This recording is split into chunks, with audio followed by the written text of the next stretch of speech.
Assalamualaikum. Assalamualaikum warahmatullahi wabarakatuh. Nama saya Yogi Mulyana. Mata kuliah Komunikasi Kuantitatif.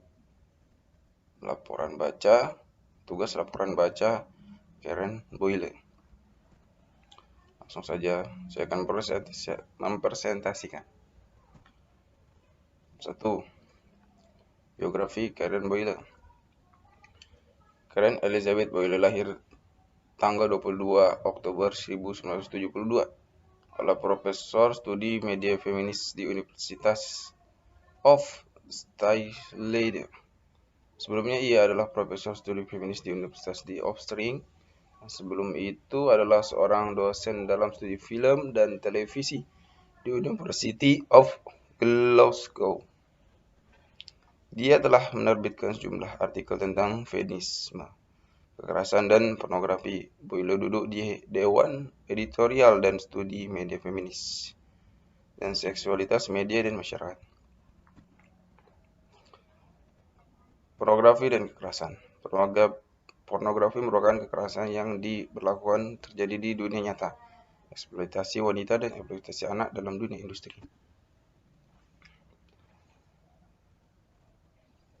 Dalam buku Karen Boyle,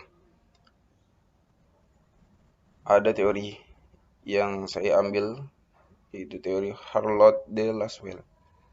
Yang mana Charlotte de Lasswell ini, teori model Charlotte de Lasswell dalam tradisi sosio-psikologi, di mana biografi beliau ini ialah lahir pada tanggal 13 Februari 1902 dan meninggal pada tanggal 18 Desember 1978 pada umur 76 tahun.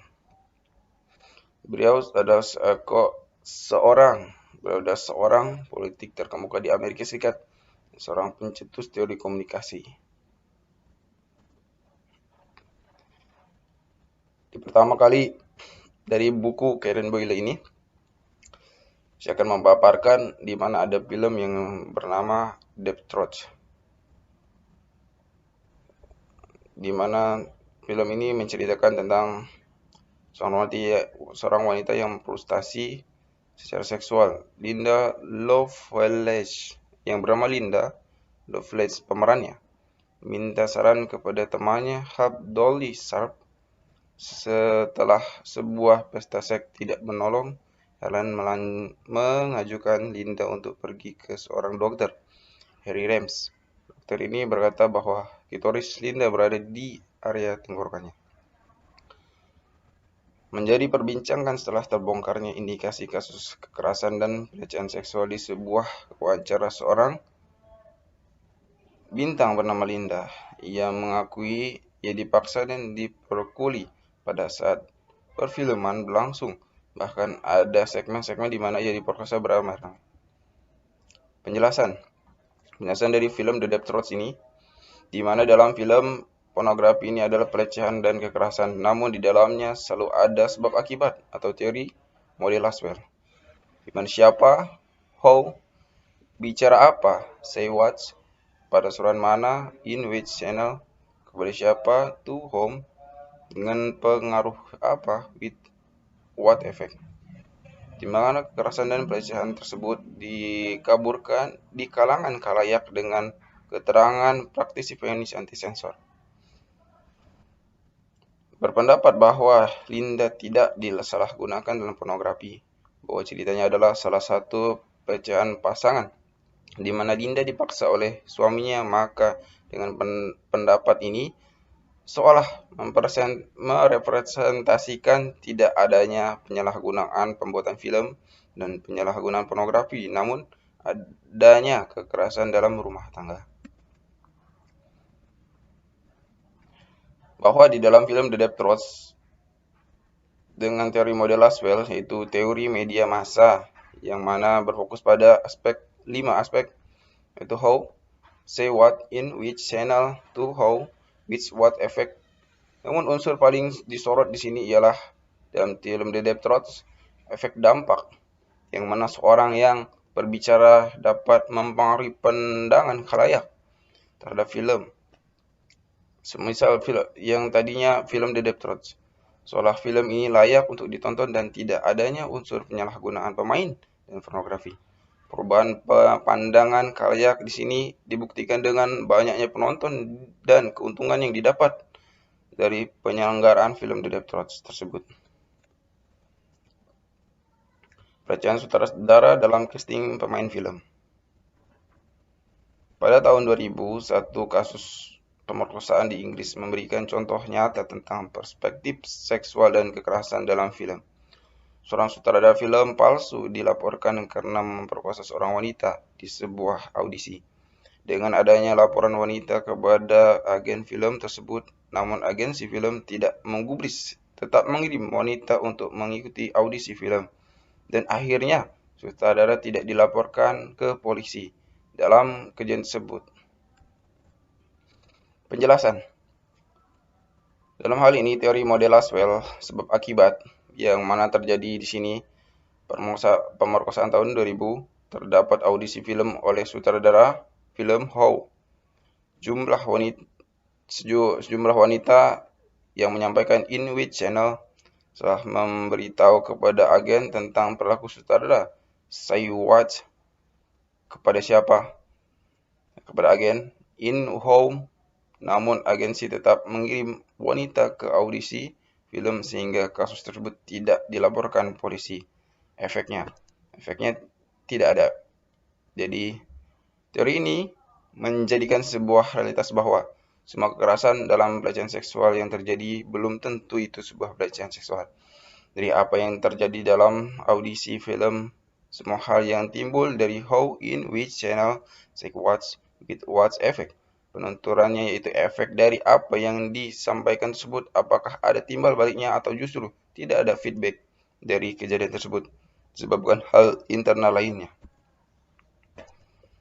Kita lanjut di sini ada Arnold Sebastian Schwarzenegger, di mana dia berkampanye atau ingin menjadi seorang gubernur California, meminta maaf atas tuduhan yang ditunjukkan padanya dirinya melakukan pelecehan seksual. Ia memberikan pernyataan bahwa tindakan pelecehan seksual dalam film aksi bukan merupakan kriminal maupun kekerasan, namun itu merupakan budaya yang biasa dalam dunia perfilman. Dari apa yang disampaikan oleh aktor Hollywood Arnold Schwarzenegger tersebut menggunakan teori model Laswell dalam penyampaian pesan kepada publik dengan menggunakan saluran media massa dalam menyampaikan pesan dan memberikan efek perubahan cara pandang kepada publik bahwa pelecehan seksual yang dilakukan itu merupakan tuntutan pembuatan film dan itu merupakan hal yang biasa dalam dunia perfilman. 5 tema utama muncul dalam industri film pornografi. Pertama yaitu gairah, pendidikan ikatan laki-laki, hak laki-laki, merugikan wanita. Penjelasan pornografi dalam efek dan penggunaannya. 1. Pornografi dan penyalahgunaan, di mana seorang terobsesi dengan pornografi sehingga melakukan pembunuhan. Pornografi sebagai informasi seksual individu dan pasangan, seperti teknik seksual yang aman di era HIV dan AIDS, pendapat Robert Jensen.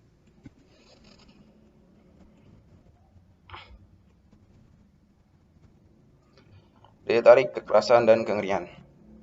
Di bab ini, kekerasan dan kengerian dalam film horor merupakan daya tarik penonton, di mana menonton film horor menjadi kebanggaan tersendiri. Seorang anak laki-laki diwawancarai mengenai pengalamannya menonton film horor di mana ia bercerita merasa bangga dengan berani dan gagah ketika menceritakan kembali pengalaman dan menonton film horor di hadapan teman-temannya yang ketakutan. Kengerian pada kekerasan setelah menonton menjadi representasi film terbawa pada kehidupan nyata. Seperti contohnya itu wanita menonton film A Clockwork Orange mengalami ketakutan, kengerian setelah menonton film horor. Efek kengeriannya dan ketakutannya terrepresentasi dalam kehidupan dirinya. Nonton film horor bisa menjadi pengolah rasa takut. Dalam menonton film horor untuk anak-anak dan orang dewasa, kekerasan dan horor bisa menjadi cara untuk mengatasi dan mengolah kekuatan dunia nyata. Itu kekuatan rasa takut. Mengolah kekuatan kita agar bisa lebih berani dalam dunia nyata. Wawancara penikmat film horor dan perbedaan perspektif dalam menikmatinya. Gadis usia 14 tahun diwawancarai dan memberikan pendapat bahwa merasakan keasikan ketika menonton film horor bersama teman-temannya dengan membuat kegaduhan-kegaduhan atau teriakan-teriakan ketika menonton.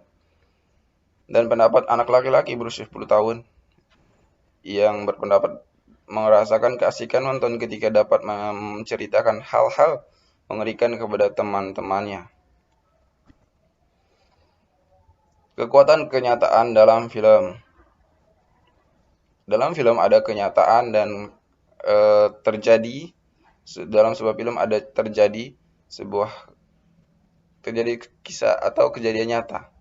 Terkadang kejutan-kejutan tersebut tidak disangka-sangka oleh penontonnya. Seperti halnya film Hari Kemerdekaan yang disutradarai oleh Jerry Bruckheimer. Kejadian tersebut menjadikan kejadian nyata pada tahun 11 November 2001. Runtuhnya gedung pencakar langit yang mana mengagetkan dunia bahwa film Hari Kemerdekaan tersebut menjadi sebuah kejadian yang nyata.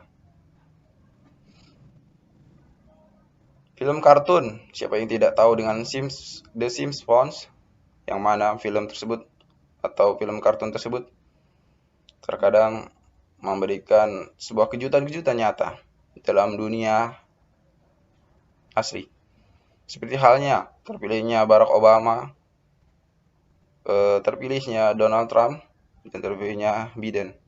Itu sebuah kejutan nyata bahwa kejadian-kejadian terjadi pada saat film dibuat. Dan lanjut, aksi penolakan pornografi.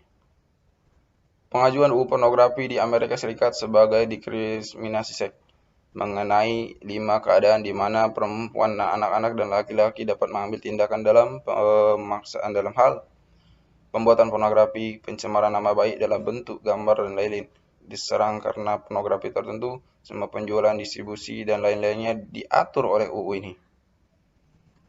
Namun, dalam halnya UU ini tidak terjadi atau kegagalan pengajuan pornografi. Kegagalannya disebabkan oleh amandemen pertama yang menyatakan kebebasan berekspresi. Terima kasih. Sekian.